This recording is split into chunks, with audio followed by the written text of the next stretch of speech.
Hello, everyone, and welcome to Seriously Loco, the Seriously Crazy fan podcast for El Paso Locomotive FC, a proud member of the Beautiful Game Network, and brought to you by Roughneck Scarves and Icarus FC. I'm your host, Phil Baki. I'm joined by my co-host tonight, Mikka Brell. Mikka, how's it going? It's been probably too long, I guess. Some might say. But how are we doing in this postseason? Yeah, it's been a little while. I think half the time was just being despondent about the way that the season ended, and then the other half was just like scheduling conflicts. So sorry to everyone out there who's been like, when's the episode dropping? We haven't been trying to like troll you guys or anything, just life things getting in the way. But it's good to be back in the studio tonight with you, Phil. So we got a good one because this is like a fan focused / listener focused episode. So yeah, it is. It's exactly what it is. We've got a little bit of club news to talk about, interestingly, because we've got the first new player signing to talk about, and along with that, we will run down some of the roster news that's taken place over the last few weeks and where Locomotive stands heading into the offseason. And then we'll take a look at our 2022 fan survey, which we put together. Mikka, I should say, put together and got out to the group. And we can take a look at what you guys think of how this season went. And we'll talk through some of the answers to the questions, and then maybe some of the finer points of how this season went broadly and what to look ahead to in 2023. So if you're finding us for the first time, you're finding us in between seasons probably, but we are, you can find us at Seriously Loco on all social media platforms. We're primarily active on Instagram and Twitter, I would say most, but we're also on Facebook. And then you can also find the podcast on any of the places where you get your podcasts. So any platform. And we also have our Patreon, which I'm sure will be starting to populate as business gets done over the off season, and we'll be starting to populate articles about new signings and those sorts of things. So you can find that over on our Patreon. But I guess, Mikka, without further ado, speaking of new player signings, the club did announce just this week, the newest signing for Locomotive, and it seems like this one's been in the works for a while. Marc Navarro joins the club, a player with quite the pedigree, and a player with connections to La Liga, Premier League, but making his return to professional football with Locomotive. So what do you make of the Marc Navarro signing, and what do you make of this player overall, and a little bit of his history too? Yeah, I think this is a really interesting signing, probably the most high-profile signing that Locomotive have made. I mean, I remember watching him play in the Premier League for Watford when they were in the Premier League. Been a bit of a yo-yo club recently, but he did make appearances in the top flight in England, as well as in La Liga for Espanyol. And yeah, I also had time in La Masia, Barcelona's famous academy, before crossing that kind of Barcelona city divide to go join Espanyol and become a Perico.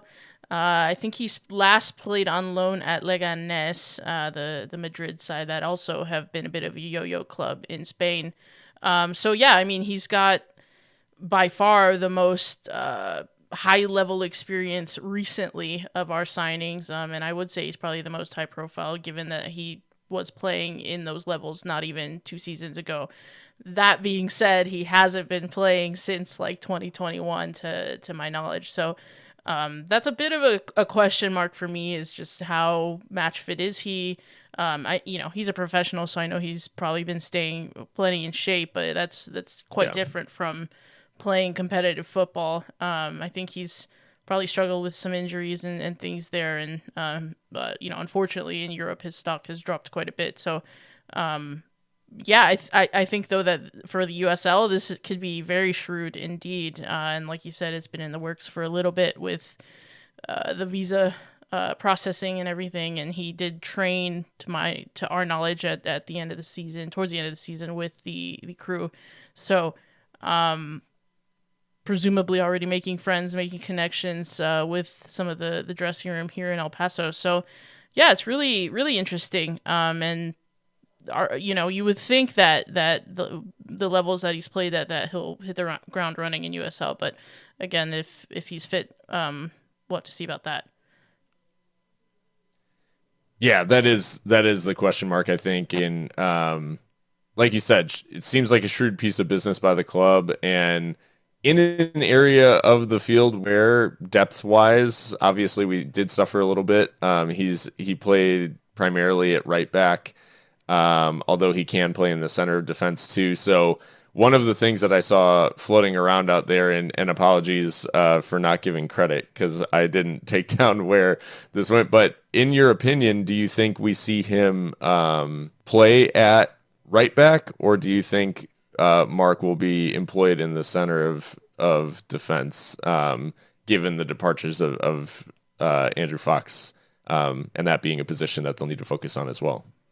Yeah, it was at Marc Ponce too. He said, if you're recording tonight, is Marc going to be a center back with Yuma or a right back? I think he's going to be a center back. I think in the kind of statement that Andrew Forrest, the general manager, gave to the press, he said that he envisions him partnering Yuma. So I think that tells you he's going to probably play in the heart of defense. He is 6'2", so the height is there. And we know oftentimes that is enough in USL when people are playing the ball over the top and you just need someone to head it out. So I do see him kind of being that Andrew Fox replacement, if you will, or maybe even the Yuma one. I mean, Yuma is getting up there, so I think his minutes will probably have to be managed more carefully as time goes on. But right back too, I suppose, is an option, although it seems like Artem Kola, that is his position to make his own next season with Miles Lyons deputizing. But good to know that we have that kind of flexibility because, to my recollection, Marc Navarro can cross the ball pretty decently. So if he has to fill in there, then that would be great. But yeah, I more envision him in the center of the park. Yeah, it's interesting because I think like for someone whose technical ability is presumably, at like what you'd expect of a player at that sort of level in La Liga or the Premier League, you would think that utilizing him in that right back position could be worthwhile, but it's and especially with maybe the emphasis that that John Hutchinson likes to put on fullbacks, or maybe the influence he wanted them to have last season could be useful. But yeah, I mean, all indicators so far that he'll play in the center of defense, and I guess we'll see how it ends up playing out in terms of where he lines up. But yeah, it is a really interesting signing. Obviously, early business getting done for Locomotive as well. So, a lot of time left in the window to see how things shape up, and ahead of any sort of projected 11 or anything like that, because there is quite a bit of work to do still in the transfer window for Locomotive. Yeah, I mean, that hole in the goalkeeper position, I think, is still glaring. So it'll be interesting to see how we address that one, among others. But yeah, I think it's a good start, certainly, for new signings. He's definitely I would say a statement signing. So, well, and along those lines, I guess we every year we do our spreadsheet season. It's we're tracking the ins and the outs and trying to make sense of what is a pretty intense USL off season in terms of transactions.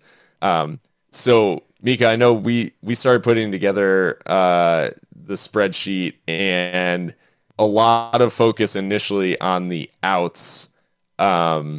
So, I mean, do we want to do a quick run through of where Locomotive stands in terms of the players that won't be returning next season? Obviously, a lot of this news is, well circulated by now, but that roundup of the players on their way away from Locomotive, we can start there before we get into the ins.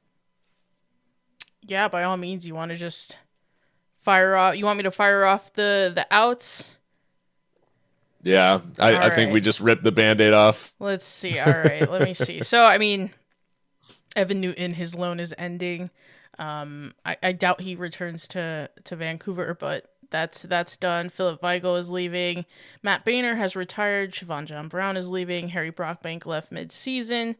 Andrew Fox is leaving. Big one. Really hit me in the feels. Richie Ryan retiring, as we know by now, and actually taking up a job at FC Tulsa on the coaching side of things. So congratulations to him. Sebastian Velasquez and Dylan or Diego Luna, we know, left mid-season. Edison Ascona's loan was cut short early.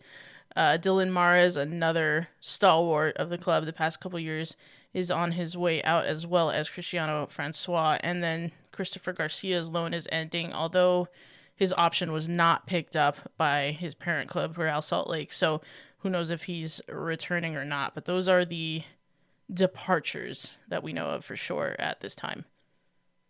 Yeah, and I mean, you called out the big ones for sure, in terms of Andrew Fox and Richie Ryan, Dylan Maris.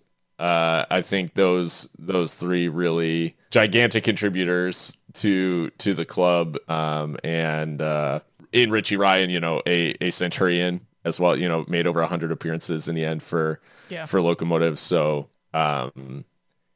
this is it's always tough when these sorts of things come around, and obviously every club experiences these moments of players with a lot of history, leaving the club. It's not an uncommon thing, and eventually most of these things do have to take place. But I think obviously not going to to drum up any of what has already been discussed at length. But the reality is that it's been a big offseason in terms of outs, and certainly fans are entitled, I think, to feel emotional about players who are long servants of the club leaving, and ask questions, I guess, of the circumstances in terms of how the departures were handled and those sorts of things. But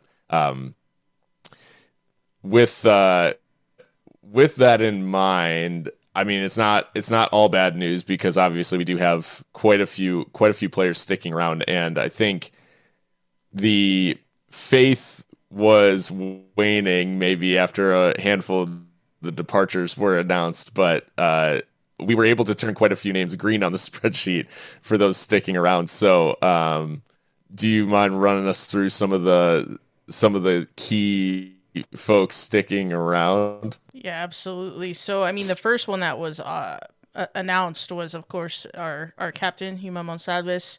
Yuma will be back for a 5th season in blue. So he could be a Centurion soon, if I'm not mistaken.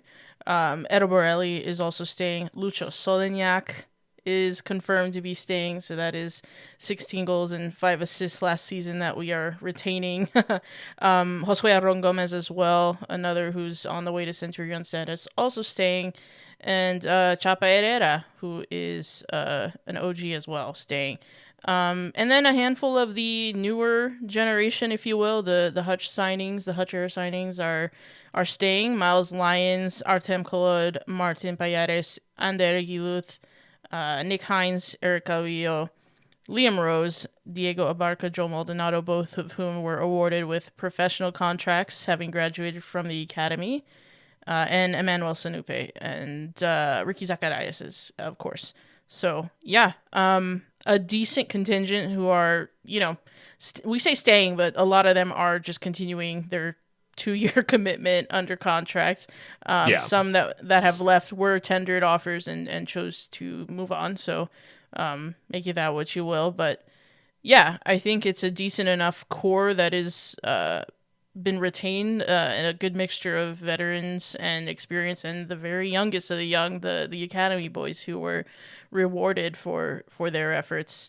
And yeah, I think retaining the likes of Gomez, Solignac, Calvillo, those are huge, because in Diego Luna and Dylan Mars alone, we've lost 20 goals and like 10 assists. So Yeah. to keep the contributors on the the spreadsheet and on the goal sheet that we do have is major, and that continuity will be good for hopefully a bounce back season, if you will. So Yeah, I think it is a decent core to build around. I think obviously there's a couple of names that we would have liked to see turn green rather than red, just in terms of continuity and maybe simplifying some of the business that needs to be done in the off season. But yeah, I couldn't agree more that I think Lucho and Aron sticking around is huge. I think we saw glimpses of what Manny Sanupe can do, especially he came out of the blocks extremely quickly. And we thought, hey, this guy this guy could be league MVP like type material, and obviously season cruelly cut short by a variety of injuries. And so I am interested to see what the front office and what Hutch can do in terms of building around this core of players. And in terms of things to, I guess, if you had to just pick one, obviously you called out the goalkeeper gap, but outside of that, because obviously we have no senior goalkeepers, I guess, on the roster. Aside from that, like, what is the area of recruitment that you think is the most important for Hutch to get right in the offseason to make this team successful next year? yeah, we've seen a lot of maverick attacking talent leave the club this season, in Diego Luna, in Dylan Mares, in Sebastian Velasquez. And so I think it is crucial, absolutely crucial, that Hutch and the staff identify an attacking midfielder who is creative and daring and of a very high technical quality, who can contribute on the score sheet, but also press and be all those things that a modern attacking midfielder really needs to be successful in the professional game.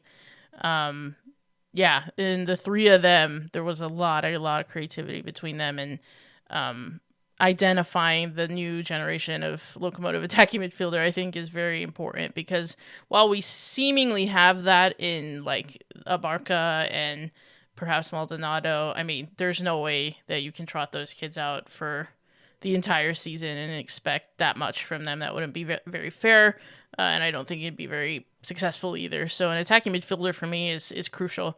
A real playmaker, real number 10, but in the modern sense, like I said, who can also contribute defensively and isn't just like a luxury player or a passenger at times, if you will. So that's for me the big one, with probably center back coming another second. I still think we're a little bit light there, but yeah, Cam for me. What about you, Phil? Yeah, I think the only other one, I think both good shouts from you, but I would say the fact that we are likely going to play a 4-3-3 next year, and that three up top, when you look at the players left on the roster, it's really just Lucho, Aron, Ricky, and Manny. So I think we do need to add at least depth across the front line, if not challengers for those starting spots. And I think in particular, we brought in Cristiano Francois last season with the idea of, hey, we can gain this kind of like dynamic goal scoring winger. And that him departing, like, obviously it didn't really go, I think, the way that everybody was expecting.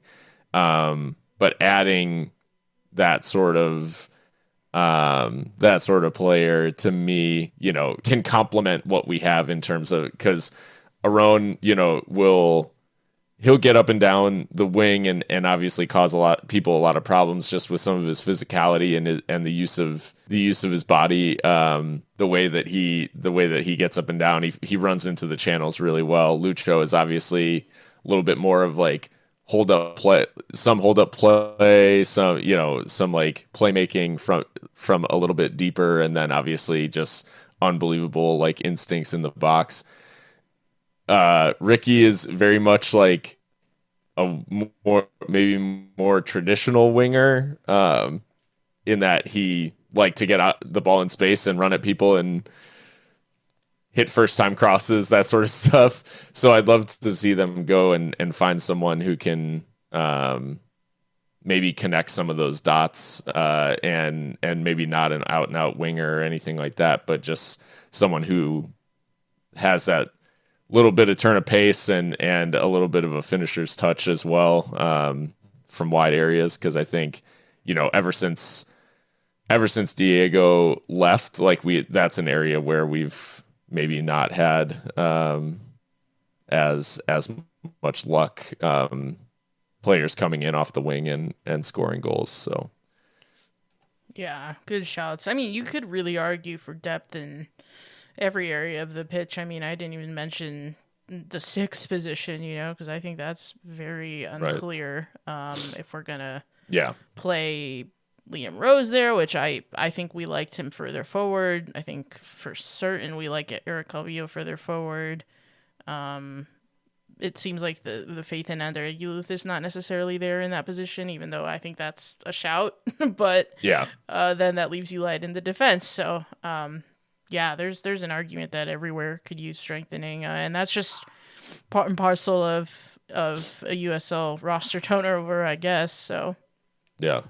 Well, with that being said, Mikka, I think it's time to chat about the 2022 season and what the fans thought of the 2022 season. We obviously have voiced our thoughts throughout the season, and we've let people know, but we're going to talk a little bit of the results of the survey, and then we'll also, inject some of our just like thoughts about either the results or our own thoughts on who we thought met this criteria. So this is just the data, and then anything we editorialize, I guess, from there we can chat through. But the first question on the fan survey was El Paso Locomotive FC's most valuable player in 2022 was blank, and with 55.4% of the vote, Lucho Solignac dominated this category, which saw Dylan Maris get 23% of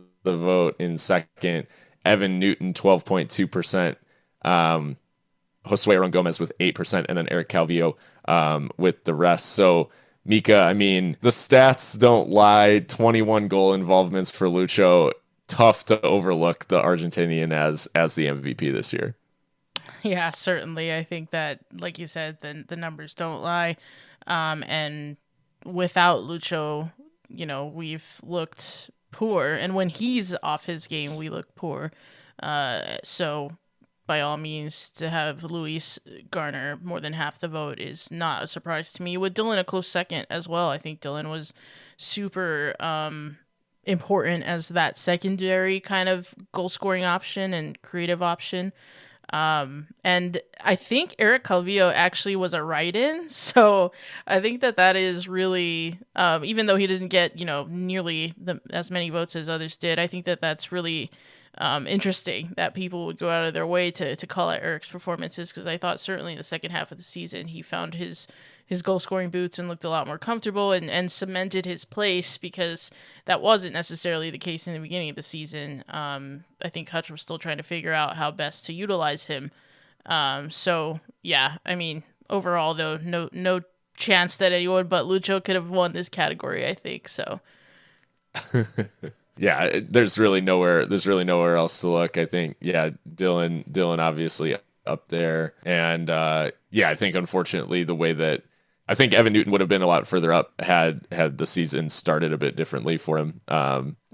But I think he had a stretch of games, especially when Locomotive were unbeaten, for that stretch where he was probably the MVP in many ways, just because he was so lights out for a period of time. Maybe a little too streaky to be the MVP. But the next question from there, we get, this is where the, okay, MVP, easy enough. Now we're going to talk the nuanced stuff immediately. We're going to get into, like, how did this season go, from a more nuanced perspective. So the next question was, El Paso Locomotive FC's player recruitment was successful this season. And these are all these questions are on the, classic strongly agree to strongly disagree spectrum.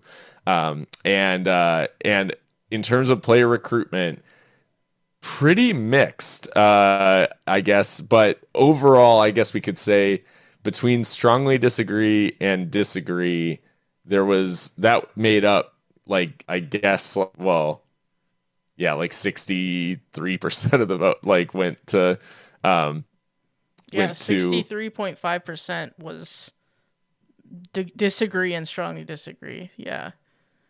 Yeah. And then the other chunk was neutral at 27%. So I guess only 9.5% agreed with, that player recruitment was successful. So this was a pretty, like, stark, I guess, indictment of the player recruitment this season. So, Mikka, I mean, how do you feel about, I guess, like, these answers, and did it line up with where you thought it might? I mean, I wasn't shocked to see that the overall picture of our sentiment towards player recruitment was a negative one. But for me, I would go even further, and I would say I'd probably disagree. I don't know if strongly disagree would be my choice. I'd probably disagree. Simply because, one, the players that we brought in, many of them really didn't ever hit their stride, or they couldn't because they were injured, and that's just unlucky. So you have to kind of, by default, say that that didn't work out, right? And then the players that left mid-season, like, that's never a good look. So I think recruitment goes both ways in terms of, like, recruitment and retention, right? Which that doesn't say that there, but that's kind of how I interpreted it for myself when I think about player recruitment overall. And like we've said a lot in the second half of the season, I think the backbone of this team was still very much the Mark Lowry players, and that also says something. So yeah, I would disagree that player recruitment was successful this season, and that's not because I think that the players that were brought in weren't quality. It's just that a lot of them didn't get to show their quality, or didn't stick around, quite frankly. So I'd say disagree. Yeah, I mean, I'm completely with you that I would have disagreed as well, and again, yeah, for all the same reasons. I mean, just to put a pin, I guess, on that, or a finer point on that, Eric Calvillo was the highest goal scorer of the players that were brought in, which obviously there were attackers brought in meant to score goals, and for one reason or another, weren't able to do so. Eric Calvillo's 6 is the highest of the new signings. The next was Harry Brockbank and Nick Hines, who both scored 2. So, I mean, in terms of impact, obviously a lot to be desired. Just in terms of I guess, yeah. And that's not to say that goals are everything, because obviously that's not why every player was brought in. But it to me demonstrates that there was broad issues with player recruitment. And I think if we had dived a little bit deeper into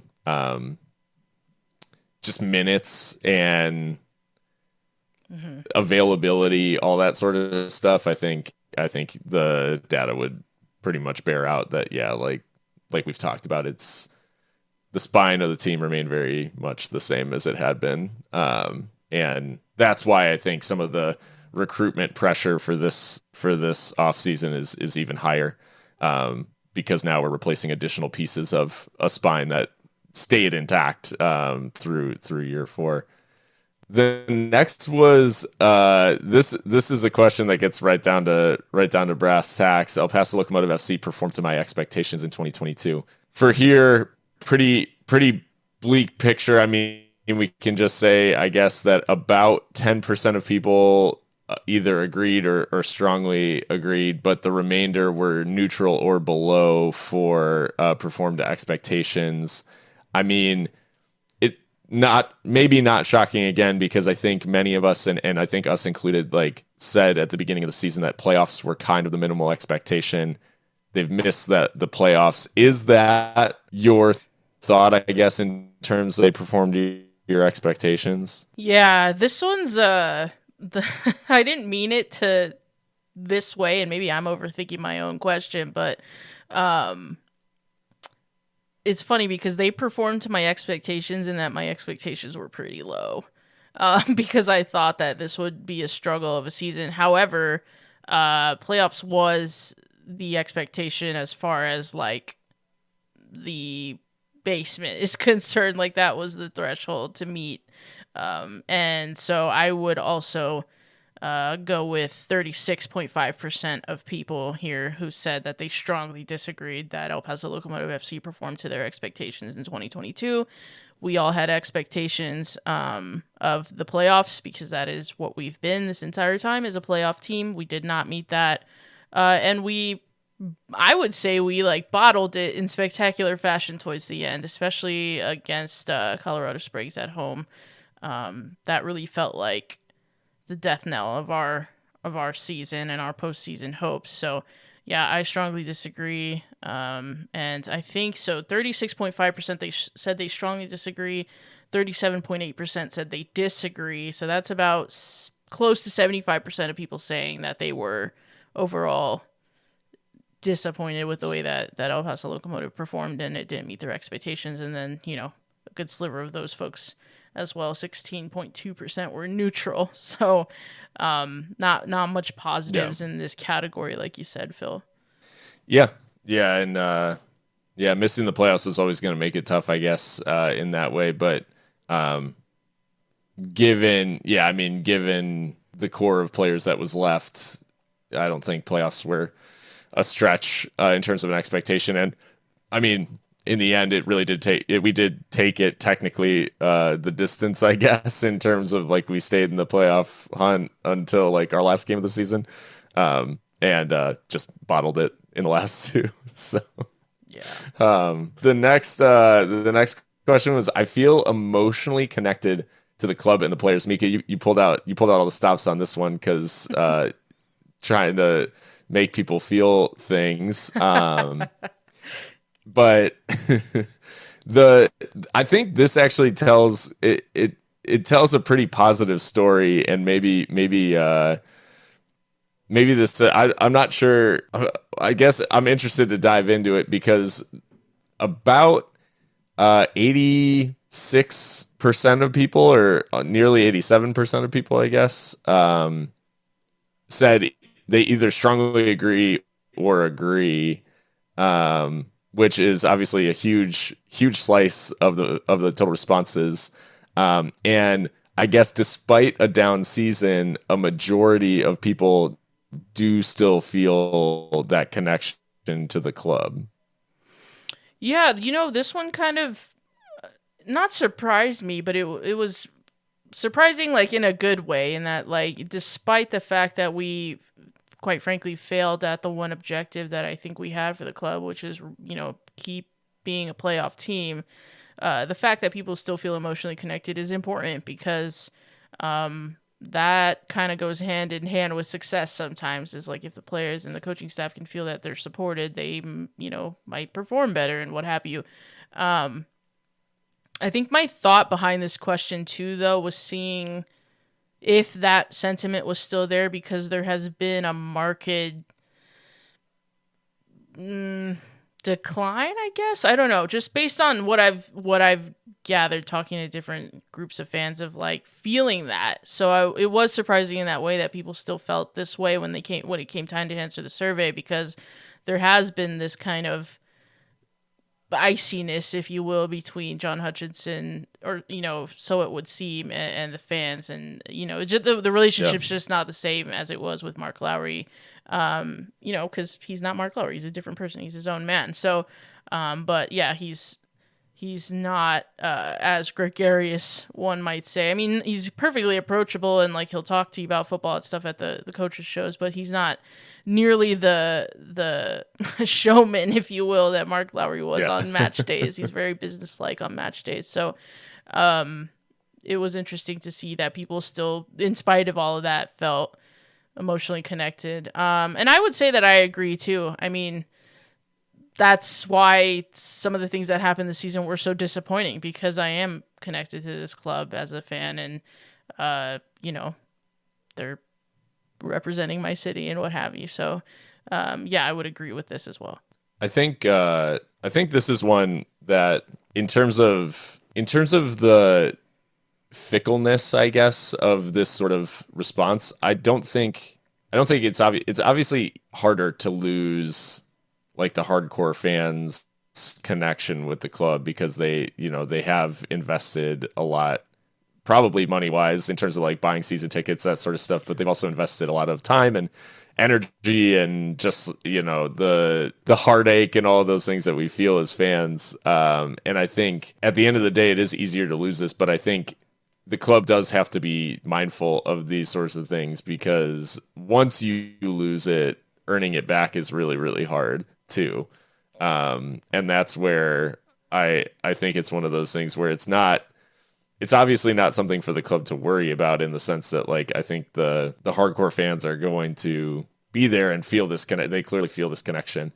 But the reality is that once the connection goes, then it can be extremely hard to get it back online. So just something to keep in mind, because one bad season is not going to scare anyone away, I don't think. But that if they start to feel that lack of connection, it can be pretty negative for the club.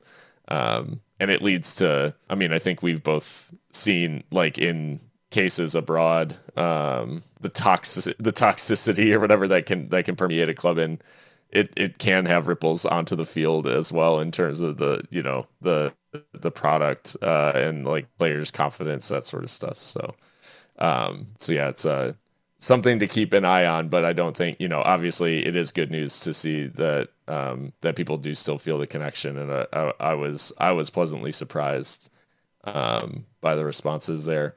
The next, like, turning towards the field, I like El Paso Locomotive FC's tactics and style of play. This one was actually really spread out because we had a big old chunk of neutrals at 31%, and then either side of them, about 30% disagreed, that they didn't, said that they didn't like the style of play and the tactics, and about 26% agreed that they did like the tactics and style of play. So we had a nice big spread of folks either side of the tactics argument. So what did you make of this? Yeah, I wonder how much of this is informed by, like, results, because I think, like, the more, like, nerdy, like, soccer nerds among us could, like, appreciate tactics irrespective of results, and then there are people that are like, well, if the tactics are not getting you 3 points, then what does it matter? Which I completely understand that as well. I mean, there are some of the best coaches in the world also take that approach and that attitude to football. So I think I would have been probably on the neutral side as well, with this nearly, with this 31% of folks who said that they were neutral on it, just because, like, I think what we were told and what we were sold is not exactly what we saw consistently throughout the season, in terms of the attacking play and the constant pressing. Like, there was a time where we were, like, one of, the highest scoring team in the league, but I think that dropped off quite a bit, and we became kind of middling, and still the inability to deal with, like, the long ball, and things like that. Like, it kind of it felt very, like, imbalanced to me, and at certain points, probably the midway point of the season, and from then on, it felt very much like we were approaching each game one by one and not really having like a super, super clear identity. And so that's why I'm kind of neutral on it, because I do think that the idea and what we've been told and what we saw early on is exciting, but we couldn't sustain it all season long, and it did feel kind of just like, what are we doing now? Like every single game, you know, in the 11 when it would drop, like, you know, there'd be something interesting on there week in, week out. So I'm neutral on this one personally. Yeah. No, I feel similarly, because I think we felt like we would have a strong tactical identity, and then we didn't really at a certain point. So yeah, there were games where we would come out and have a lot of the ball and like possess, and then another, you know, situation dictated, I guess, there were times where we countered, sat back, like played on the break, that sort of thing. So it's like, yeah, I mean, I have similar feelings, just in terms of maybe being sold or told one thing and seeing another. But the next question, you asked people to just put it out on the line. El Paso Locomotive FC's head coach and technical director should remain in their position for the 2023 season. Again, pretty big spread of answers. So we had about. And to be clear, the head coach and technical director is John Hutchinson. So yeah, it's the same guy. The same person. Yeah. So we had just over half who disagreed and said that he should not remain for 2023. And then we had about 13.5% neutral, and then we had about 30% who agreed, and I guess maybe about 30 and change who either agreed or strongly agreed that he should remain in place. So a little bit more so on the looking to make a change crowd in the disagrees. But what did you think of these responses? Yeah, I mean, the fact that just over half of people polled said that they do not think the head coach and technical director should remain is not surprising to me, because I think that this is par for the course in football. When results are not going the way that the fans like, that is who answers for it, the manager. You can't sack all the players. The front office are not going to sack themselves.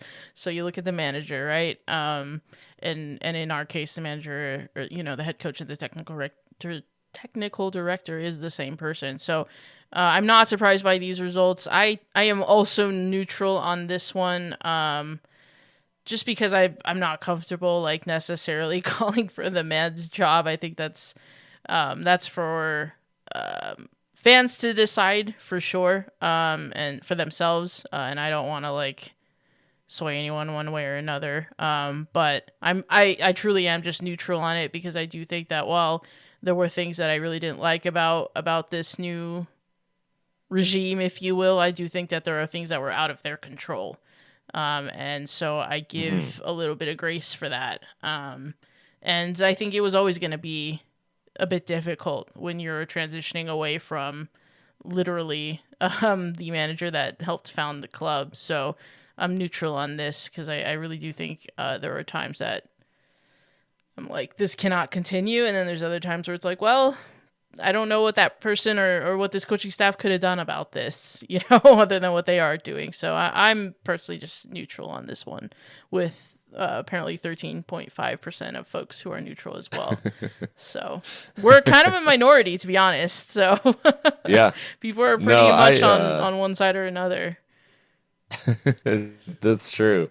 Yeah, I don't know. I'm kind of in the same boat, where I think this was a really weird season and pretty exceptional on the injury front. I think it's one of those things where I always like to have a little bit bigger sample size, I guess, like before making a call that someone isn't right for the job or something like that. And I think any sort of change, we'd have to keep in mind that like it would be another transition, another like a new coaching staff, a new recruitment process, like all that sort of stuff, like relationships, whatever. So I guess, you know, not to say like that we should just like accept mediocrity or anything like that, because obviously I think we all want the team to perform well and do a good job, but we also I don't know that like going to the sacking immediately like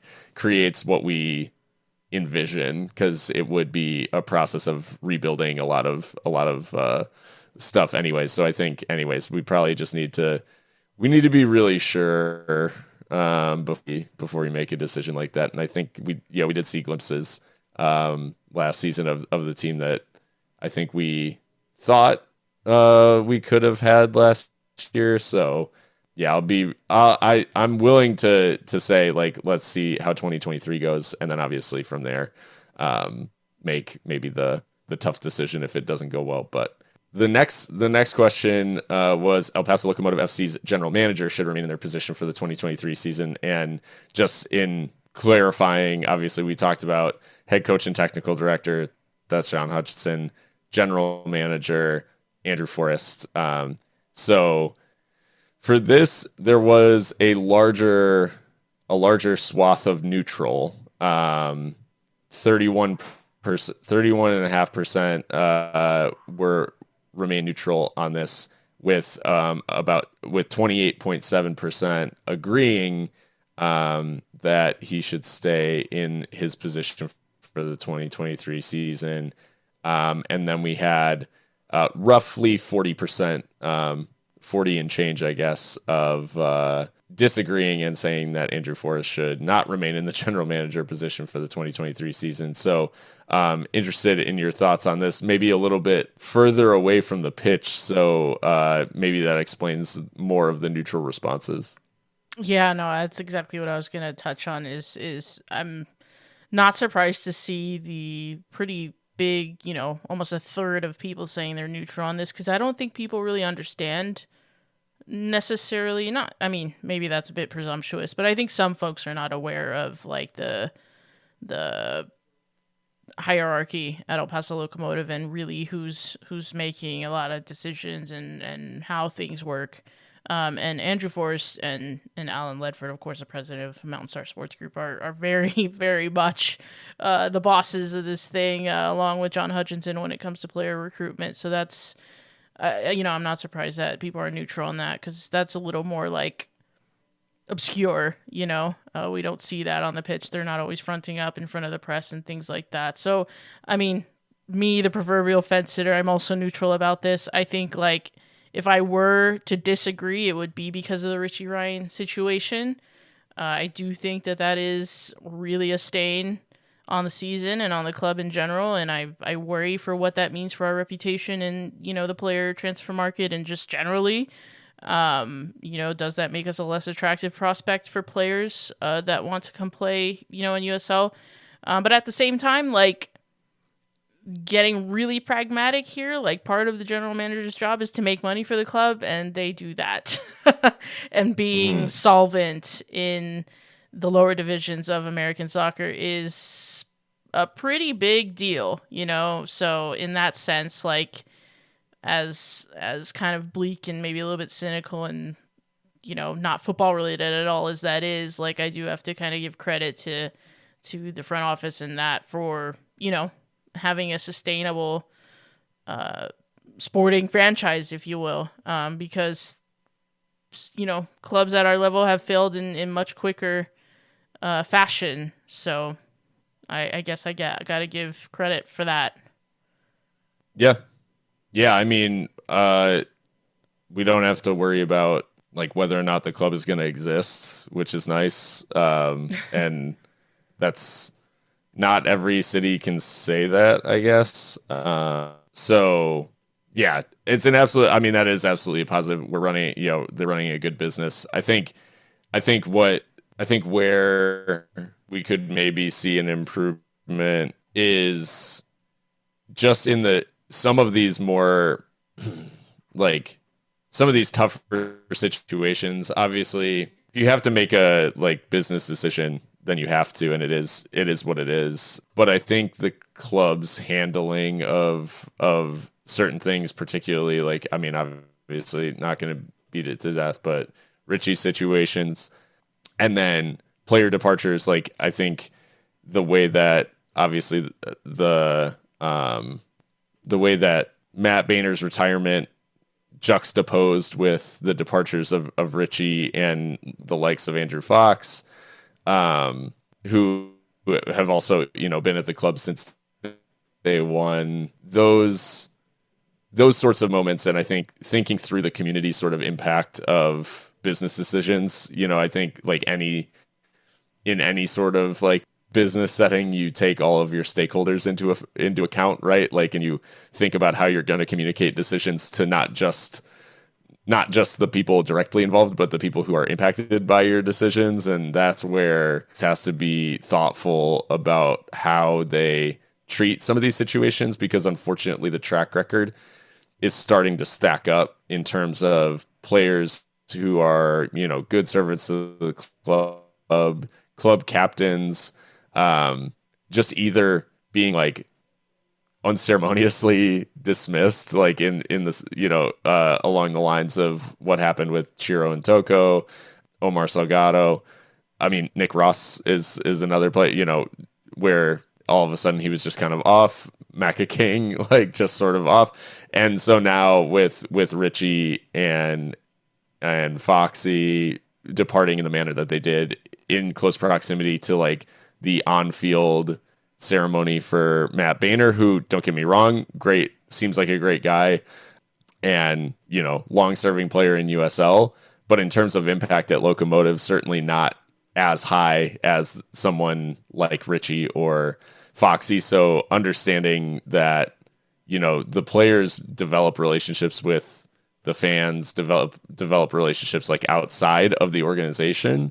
So understanding how you're going to communicate those business decisions to all of your stakeholders is like, just feels important for the club to get right, because unfortunately the track record is just there of not getting it right for the last few years. So I hope it's something that the club looks at in terms of, and maybe looks at trying to improve on some of their communication there. But yeah, agreed. It does go back to like even, Mark Lowry's tenure of like players just kind of disappearing into the ether after being big players for us. So we also had people, have an opportunity to write in their own thoughts, because, it was just a 7-question survey. So we wanted to also hear from you if the thoughts you had on the club and on the season were not within the confines of our questions. And we got a lot of responses, which I think just shows that people were really thinking and feeling a lot of things about the 2022 season. So thank you to everyone who did respond. But Phil, I picked out some that I thought were very interesting and could just lead to some better discussion.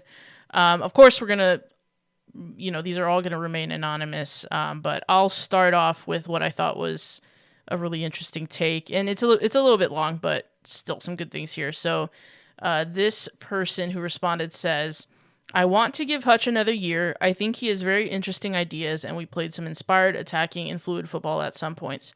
However, the technical director side of his duties were a disappointment. Massive holes at several positions and no acquisitions that made an impact during the season. Additionally, it has struck me several times during the season that he wasn't prepared for the USL. His complaints about opponent's style of play and the sheer amount of time that it took for Locomotive to look cohesive took far too long. I am not saying that USL is too much for him as a manager. What I am saying is he felt underprepared for the season, and I think that showed throughout the entire campaign, from the horrid 0-5 stretch to the fade of results at the end of the year. So I really liked this because I feel like it gave Hutch his flowers while also pointing out some of the issues, and I think that was very fair of this person. And what really struck me was the theme of like unpreparedness. And I think that if you ask John Hutchinson, he'd probably agree, because he made quite a public thing of it that preseason was not to his liking. So I just thought that John Hutchinson would probably agree with this comment as far as that goes. As far as him being unprepared personally, I don't know.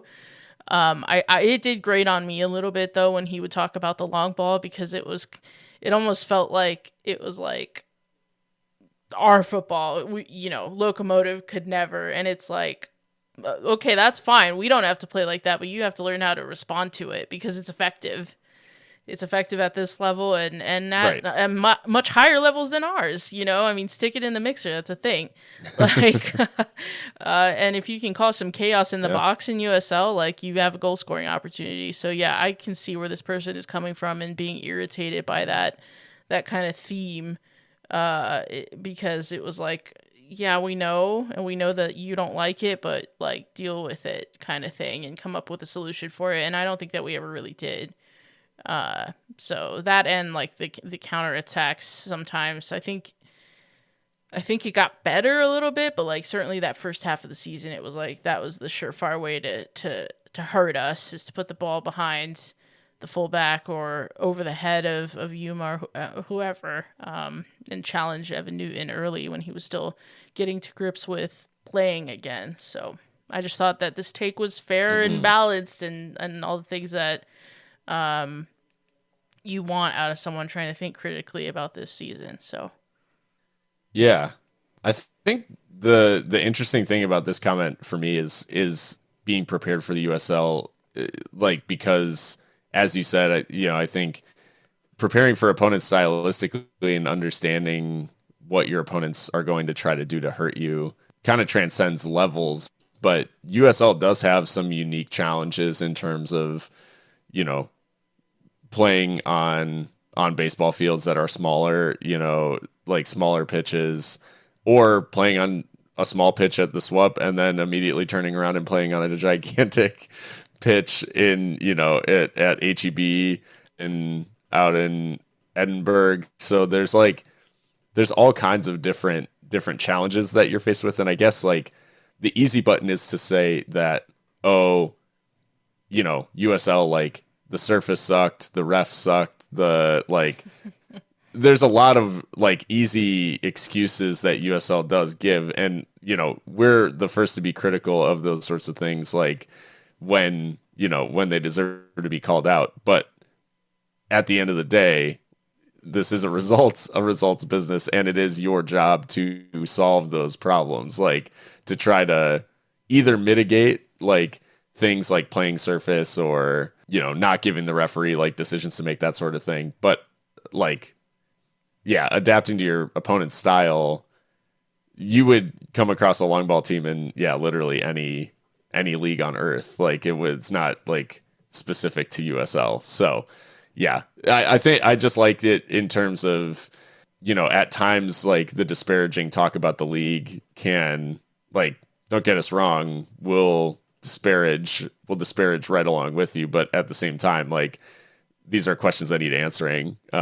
Sometimes, like, not just well, the reason we lost is because it's a cow patch and like yeah, play football on it. It's like that, you've got to be able to figure those things out. So I do like the, thinking of USL as a problem to prepare for, like, rather than thinking of it as like a handicap, I guess. certainly. Yeah. The other thought we picked out, and this goes a little bit along the lines of what I talked about a bit ago, but one of the text responses we got was, the organization shows repeatedly that they don't value fans in a real way. It is now clear that this is systemic based on how Richie Ryan was treated. They don't value anyone, and I am starting to believe that winning is not as important as financial success. So this is the flip side sort of what we talked about, Mikka, on the talking on the, like, hey, it's, at the end of the day, like, they need to get financial results, and that's like ultimately their job, and making sure that the club is, financially successful. But at times, like, those ruthless decisions come at a cost, and fans can come away feeling this way, where they may feel that they or the players are not as valuable to the front office as the bottom line. So interesting balance that the club needs to strike. And I think talking about the communication is one thing, but what are your thoughts, I guess, on the club trying to maybe strike a better balance when fans are expressing concerns around the dollars being the only outcome that the club's ultimately concerned about? Yeah, I think it's fair enough to be concerned about that. I mean, I did compliment the front office earlier for running a pretty solvent institution in El Paso Locomotive FC. I think winning probably should, if it's not, it should be more important to those who want to see this club make more money, because I mean that's really the one major draw. Like, yes, it seems to me there's a feeling in the front office that like fireworks shows and promos are what really get butts in seats, and maybe they do. But if they know that they're gonna watch a poor product, they're gonna stop coming. That's just how El Paso is. That's how a lot of new, casual fans at this level are, and that's not to disparage casual fans. I mean, that's the market really that they're trying to capture, right? And if your product is not good to watch, they're not going to come and spend money and buy, $14 nachos in a soccer bowl and what have you. If they're going to see something crappy. And I really don't think fireworks are going to put butts in seats if the team is terrible, So I think those things need to go hand in hand at this level. It's not like we're a Manchester United or someone like that where you have an official noodle partner and, whatever, like all these different commercial revenue streams. We don't have that. We do have some sponsors, but it's not at that level. It is gate receipts that USL clubs are concerned about. And you do need to put out a product on the field that is decent. And then they will spend those other things, the concessions, the team store, if it's stocked, that's a whole nother thing, and what have you. So I do think those things need to like go hand in hand, and I don't blame this commenter, this survey taker, for thinking that is what seems to be the priority number one, is making money. And that's fine because that's what keeps the club in existence. But, there's this, there's kind of this wider thing too in football that we saw kind of, and I'm going real galaxy brain here, but with the European Super League is like this disdain almost for legacy fans and like hardcore fans who folks that want to make money are like, well, they're already invested. Like, we're never going to lose them, so we need to capture this other segment of casual fans and make them spend money on this. How do we do that? And that's where you start to get away from what's going on the pitch. And I'm not necessarily saying that's what's going on here at Locomotive, but I can just see this person's concern about if that is eventually going to be the case one day. But I mean, I think it is pretty clear that money is a big priority for the club. And I don't know if I'm being revolutionary in saying like winning would probably make you more money. But I don't have the spreadsheets in front of me, so I'm just a fan saying that's what I think. But I think this is fair enough, to be honest. Yeah. It's not something that is like unique to Locomotive or anything like that, as you've pointed out. Like, I think it is maybe a wider issue, but in a club that feels so close to the community and often, as many clubs in USL do, like emphasizing the fans, using fans in promotional materials, like emphasizing game day experience created by fans. All those sorts of things can make people cynical pretty quickly. In terms of like, hey, you like it when we, do tifo and it gets a bunch of like social media engagement, and you love it when smoke's going off and all that stuff. But then you're happy to use like the supporter section, eighth notch or whatever in ads and all that sort of stuff. But then like, is it being reciprocated in the by like the game day experience actually being, easy for the supporters group to navigate. Like, is it like, are things made like accessible for them? Are they like included in extra sort of, stuff around the club? Like, is there a give and take, or is it just hey, provide atmosphere at game days so we can use it in marketing materials? Like, that's the like ultra cynical take, but the danger is there of, if there is no give and take, or there is no sort of like feeling of reciprocation, like from the club to the supporters, then ultimately it will start to feel exploitative, like Sure. in many ways. So yeah, hopefully, I think, again, this is all more of a, I can't speak to like whether it is that way, and I'm sure there are people who do feel that way, but I would say that this is more of a like the warning to the club of like, this is what it can quickly turn into, and that sort of situation is not good for anyone. Yeah, definitely. I mean, overall, I think we got over like 70 something responses to this survey, which, by no means is that like even close to how many Paso Locomotive fans there are, obviously. But for those of you that did answer the survey, we're very grateful, because like Phil said at the top of the show, you've been listening to our takes all season, and we definitely wanted to hear yours. And I think, Phil, we'll try to keep this like a bit of a tradition, because I think it's interesting to round it up and see what take the temperature, if you will, of the Locomotive faithful. But yeah, it's been a wild one that we thought might never end, and obviously it ended disappointingly, as I think San Antonio is trying their very best to lock down this Western Conference final and host the final against Louisville. So would have loved to be in that dance, but we are not. But yeah, we'll keep lookout for more transfers and all that good stuff, and I think we'll try to get some guests on the show, Phil. But we'll see.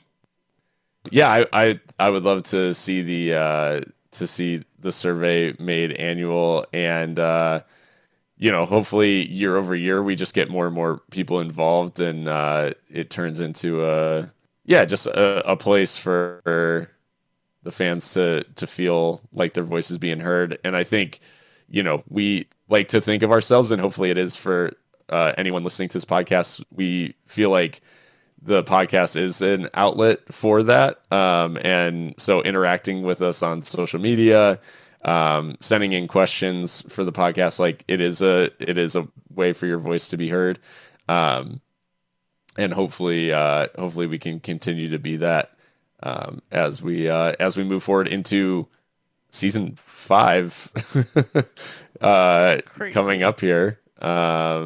And I'll try to put the results into like a PDF and post them so y'all can see, not just try to envision what we were talking about, maybe as like a sure, little add-on to your listening experience as you listen to this episode. So I'll try to do that as well.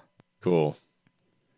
Well, yeah, keep an eye out for that as you see the results. Also, follow along on your favorite social media at Seriously Loco. As I said at the top of the show, and you can find us on any of the big podcast platforms. You can find this episode and any of our other episodes that we've ever posted, which I know this is 105 officially. Yeah. So yeah, we're I don't know, we're getting up there, but we're really excited about, I don't know, I'm already interested in the business the club is doing, and we'll see how things shape up over the off season. We'll definitely try to get folks, as we have over the past couple of years for Getting Loco, the new players coming in. We'll try to have them on the show and try to get an understanding of who these guys are before they go out and show who they are on the field.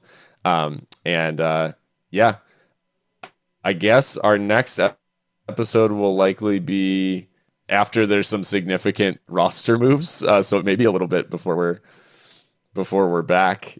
But until then, I hope everyone enjoys a local-less USL Championship final, which apparently have San Antonio in it, and I hope you enjoy it, and we'll catch you guys next time. But until then, stay loco.